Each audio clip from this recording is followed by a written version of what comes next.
Okay, good afternoon, everyone. Good afternoon, Robert. Okay, let's try that again. Good afternoon, everyone. Oh, hi.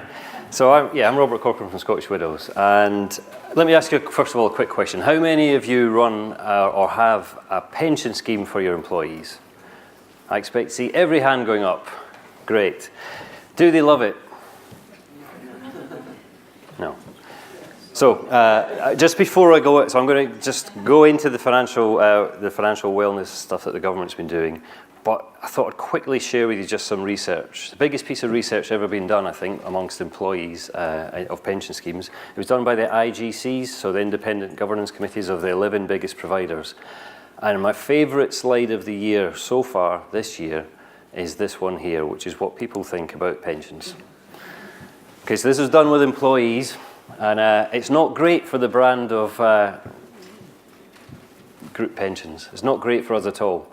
Especially up here, slightly hard for me to reach, bandits, my own personal favourite.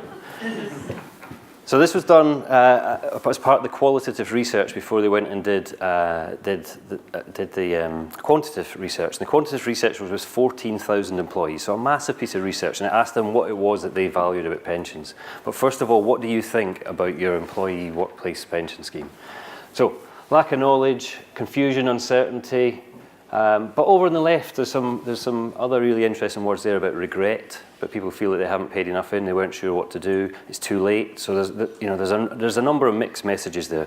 But the number one bit in the middle is confusion, lack of knowledge, uncertainty. I'm just not sure what it is that I've got. Yeah. And there's a whole host of reasons, and the government's probably been partly to blame for that because they keep changing things. So up on the left-hand side, I've got the Chancellor, last two Chancellors, introduced pension freedoms, one of the most interesting initiatives we've ever seen, but it certainly made things a little bit more complicated because rather than people just mapping into annuities, they get to retirement and they're doing a whole range of things. And the interesting thing is that the government got between 3 and 5 times as much tax out of pension freedoms as they anticipated they would. So that was in the budget this year, the Chancellor reported that. So they've taken a lot more out in tax than they expected, and that's because of confusion. People are doing the wrong things. They're not sure what to do or where to get any help. So I won't go through all of this stuff here, but there's no doubt that that whole piece about at retirement and pensions has got more complex for employers, for employees. And the government says, we need to help. We need to try and help here because there's definitely an advice gap. And this piece here, mass market advice, what the government did was they kicked off a review called the Financial Advice Market Review. And that Financial Advice Market Review was to look at a number of things, how they could support employees when it came to financial well-being. So this is what FAMR was all about. Good availability of affordable, high-quality advice and guidance, which supports consumers at all stages of their life. Greater innovation, so that innovation is really focusing on this whole idea of robo-advice that you might be able to access. But the third point down there, a range of channels through which consumers are able to access advice, guidance, including in the workplace. Although it says including in the workplace was the only channel that they called out. And as you go through this stuff, the reason they called that out is because people in the workplace is where they get paid and where they get put in a pension scheme. So those two things mean that they're beginning more and more to associate their workplace with financial wellness. And you'll hear a lot about that stuff today. I can see it's something that you guys are all interested in as well. And here's the dream at the bottom, isn't it? Consumers that are engaged with their own financial affairs and so seeking out the advice and guidance that they need. We're quite some way from that, but that was the ambition that FAMR set out, the Financial Advice Market Review. I'm going to focus on really two papers, but has anyone read any of this stuff? Has anyone read Financial Wellbeing in the Workplace, A Way Forward? Okay. So that was specifically on message for today. Financial well-being in the workplace, and how can that be delivered? And interestingly, so although you're all predominantly be representing big firms here, this was actually aimed at employers with 250 employees or less, because they're the ones that are less able to access this stuff. But I think it will form a base for everything that we do. So there were 3 key papers I'm going to talk about today. Rules of Thumb and Nudges, Improving Financial Wellbeing of UK Consumers. Financial Wellbeing in the Workplace, A Way Forward. And the bottom one, I'm not really going to cover much of that today. Consumer Explanations of Advice and Guidance. In a nutshell, because I don't have enough time to do it today, but in a nutshell, all it says is that people aren't really sure what advice is and what guidance is, and that employers need to be certain about that stuff, because employers are able to give guidance, but not able to give advice. And the most important message they learned out the back of that was that if you put the two definitions next to each other, a definition for advice and a definition for guidance, then 92% of people will understand what this stuff means. They were looking at coming up with new terminology, and they decided not to because this terminology tested really well, advice and guidance, but when you put them next to each other. And the other interesting proposal that was put forward by the Financial Advice Working Group is that guidance should always be free unless you're told otherwise. Okay. Now that might cause a challenge, and I know the ABI have challenged that, but that's what this group found, and it was what they found would work well. So as I say, I'm not going to focus on that paper too much today. Let's look at the other two. Rules of thumb and nudges, and you see this is right up to date. It was only went into the Treasury in April 2017. So some really, really good stuff in here. If I pick up on the first piece here, rules of thumb and nudges, improving the financial well-being of UK consumers. The aim there was to get to a financial 5. So the task force was to design rules of thumb and nudges and to produce a financial 5.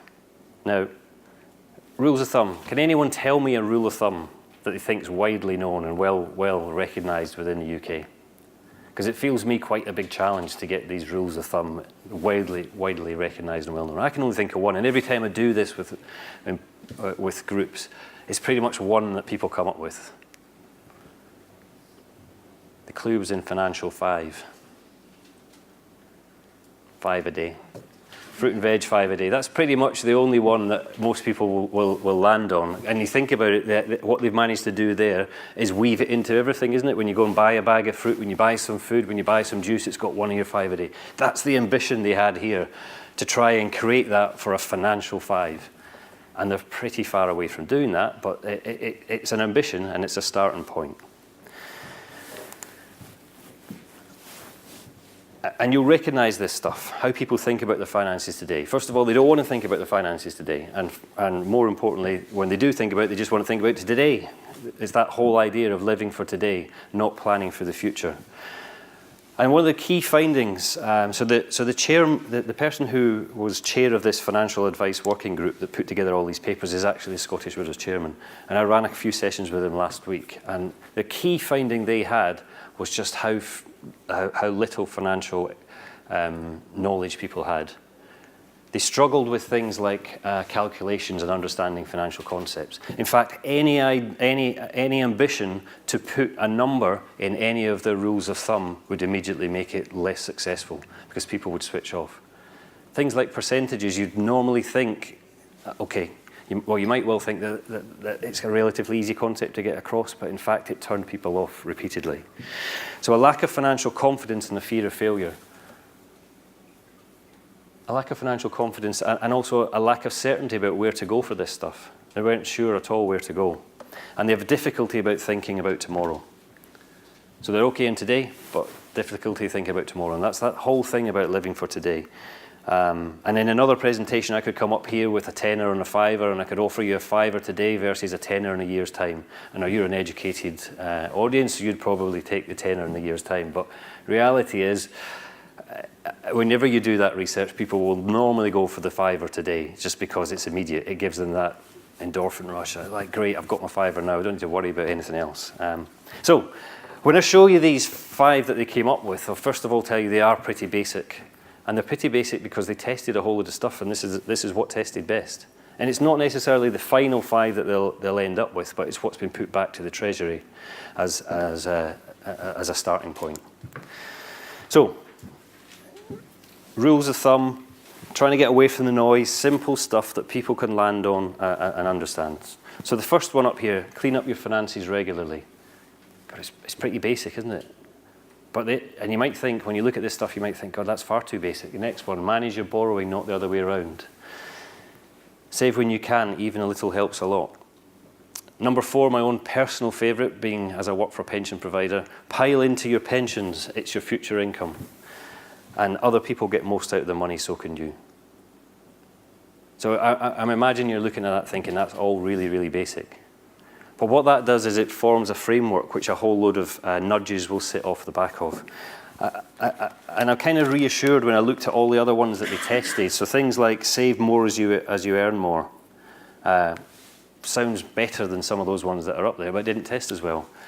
My own personal favourite one was, it's a bit rude, this one, piss away your pay rise. What? Pension, ISA and savings away your pay rise. Do they test? I mean, so they've gone to quite a depth to test this stuff. And that test, that actually was universally liked, a good principle, easily understood. Piss grabbed the attention, but it was trivial. So they have tested quite a lot of stuff. So I imagine any that you came up with here as immediately as your thoughts as to what you think might work.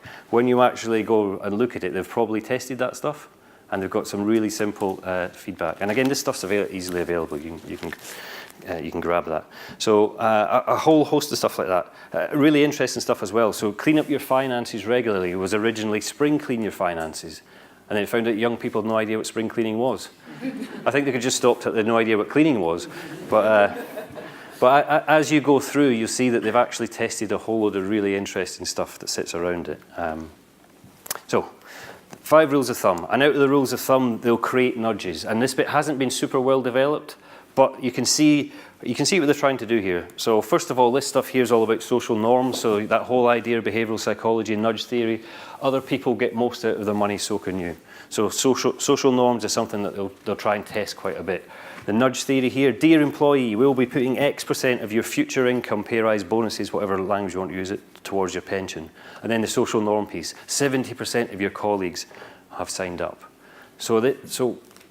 You know, you'll be familiar with some of this stuff. You'll have seen it through your advisors, you'll have seen it through your providers, but the government's on board with this stuff now and making it freely available to everyone, this support.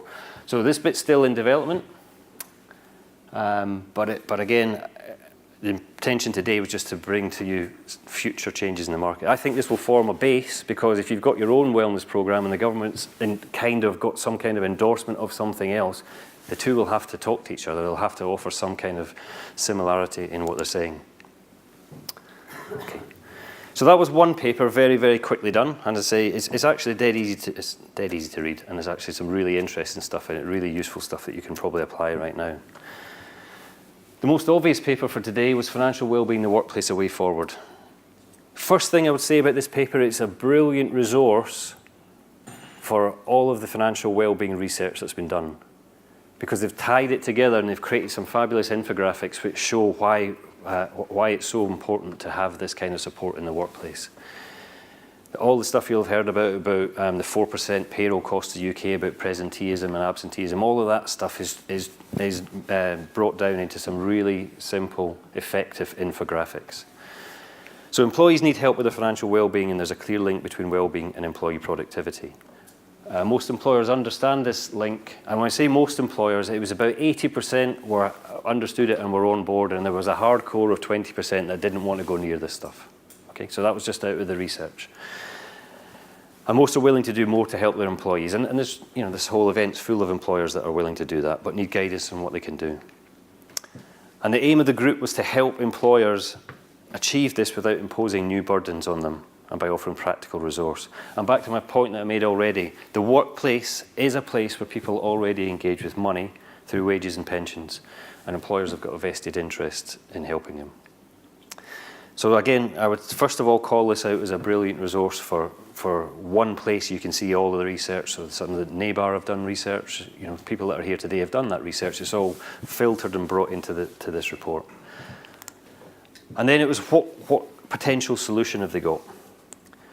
So the solution that they've come up with is a free resource. And it's currently, they've been testing it with the Money Advice Service. So there's 2 elements to it. The first bit is an employer-facing bit, which plays, again, all that research back into you again, why it's important. How much are your employees' financial worries costing your business? You click in there, there's a whole bit in there. What's in it for my business, and other frequently asked questions. So there's a really useful starting point, particularly if you're trying to get the rest of the business on board. All the research is there in one place. And then the second part of it was to test something for employees. So they've got Money Advice Service to create the Making the Most of Your Money. a booklet and a portal where you can go. I wouldn't say it's perfect, but it's quite interesting in the way they've done it. So it's done on life events. So it's like, you've just got divorced. I don't know why I thought of that one first. You've just got divorced. How might that affect you? You've just got enrolled into a pension scheme. You've just had a baby, and you go through, and it's pointing to all the different resources. The Money Advice Service would have had that stuff already, and it's just creating it's creating a simple way to get access to the right information at the right time. So that's in beta testing right now. I mean, where we are with all this stuff is I can't say that the government's going to jump on board with it all, but it seems relatively, it fits that whole idea about helping people, and it doesn't seem to cost very much, doesn't seem to cost anything, so there's a reasonable chance that they'll get back on board with it. We've got a new pensions minister, it sits in his remit. But this stuff's available. We've got links to the beta testing portal, and you can go in and just play around with it and see if this stuff would work.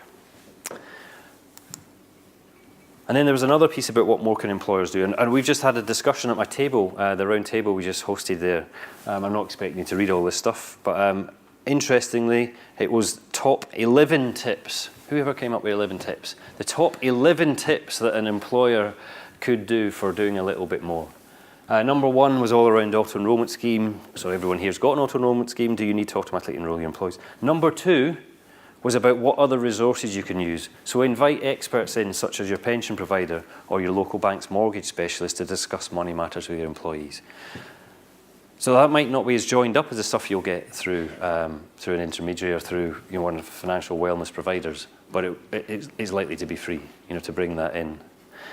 And then as you go through, NABAR, who I've already mentioned, are here today, partner with companies, for example, NABAR, salary finance, etc. So there's a whole host of different things about life protection, all of that stuff. Again, all this stuff's in the report. And the bottom one there, offer employees access to a regulated financial advisor. So again, it's a good source of the stuff that you might have. And certainly at our table, this stuff came up. We haven't used our provider, or we have used our provider. I mean, I run a presentation team at Scottish Widows who go out and come to employees and get them to fill in booklets about where they are on their journey to retirement. Okay. So I was thinking about how all this stuff ties together. So we've got FAMA on the right-hand side, so the new guidance that's coming into the government, which feeds into you, and I've called you the employer channel, but employers. And on the right-hand side, you've got employees increasingly, according to this research, associating their financial wellness with their employer. I think it's interesting that not many employers have gone out and said to employees, you can come and talk to us about this. So maybe in this room there might be people that are further down that chain, but probably on the whole, not many saying you can actually come and talk to us about this and we can help you. So help me with my finances, help me make decisions, where should I go? You think back to that slide I showed you at the beginning. You've put a pension scheme in, but most people are confused. They don't know what it is that they've got or where they should go or what they're going to get back for it. And then it's thinking about where can you go for support. And I think you've got this third sector stuff, which is becoming a bit newer. This will be talked predominantly, well, this will all be free on it. Money Advice Service, PensionWise, Pensions Advisory Service, all this stuff's available. I could put moneysupermarket.com in there because Martin Lewis is the only person that anyone else ever says they could help me. In the middle, I've got provider. So at Scottish Widows, we offer education, guidance, and advice. Education's free, guidance is free, advice is paid for. Okay. And you've got your advisor or whoever it is that puts your scheme and your wellbeing package in place. And they may offer education, they may offer guidance, they may offer robo-advice, and they may offer face-to-face. And what you'll see as you run across this is the level of personalisation will increase dramatically, because over here, you're just getting the same sheep dip. I've watched my words there. The same sheep dip as everyone else. And I did mean to say sheep dip. And over here, you get a bit more personalization, maybe co-branding, etc. And over here, you might get something which is designed just for you. Okay, so you've got that. So you've got cost running across there, and you've got personalization running across there. And the bottom part there just says the IGC, Independent Governance Committees. They sit across all of our pensions, and they're the ones that conducted the research about what people thought about pensions, and they also conducted the research about what people value about pensions. And it's quite interesting. What are the things that employees value most about pensions? I tell you what, I go out and pitch a lot of pension schemes, and it's never the same stuff that they value. So that's really interesting. It's been eye-opening, the way that we need to refocus on how we actually talk about pensions to employees.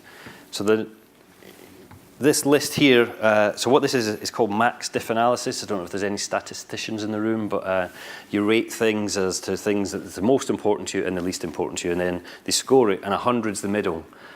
So the number one probably isn't a great surprise, is good return on my money. It's the most important thing for employees.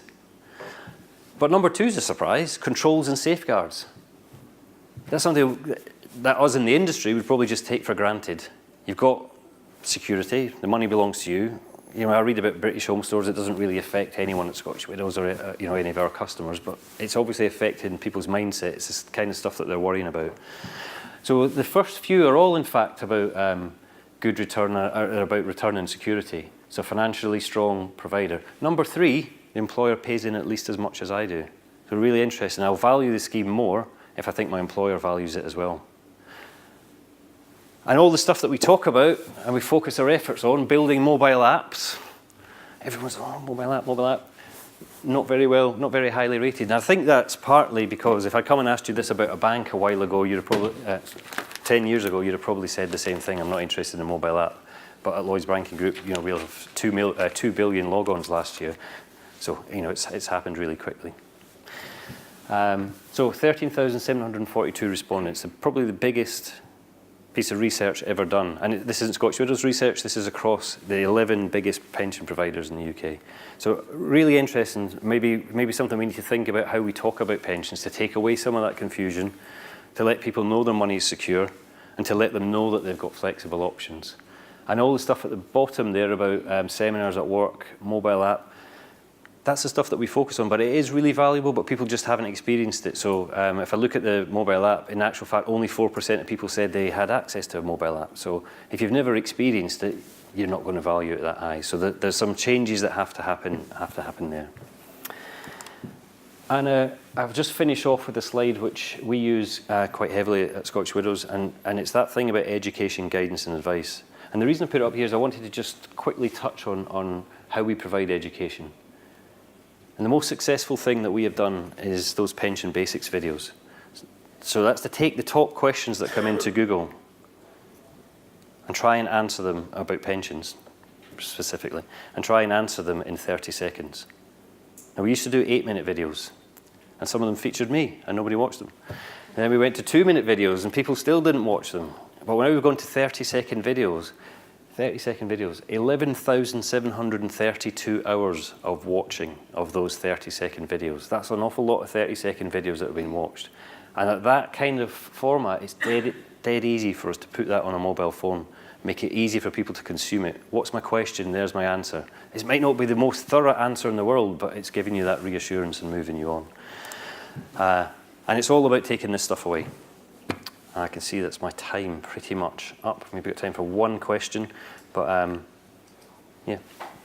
Oh, we've got questions. Right. There are questions. Right. Probably not time to answer them, though, but maybe we can have a chat over the tea break, because Robert, you and I were talking beforehand, and I think this idea of wellbeing strategies still being managed perhaps a bit separately to pensions, but you don't have to think that hard, and you think, well, if I don't sort out my pension and retirement savings, I've got problems with ageing population, the kind of ill health insurance that will come around that.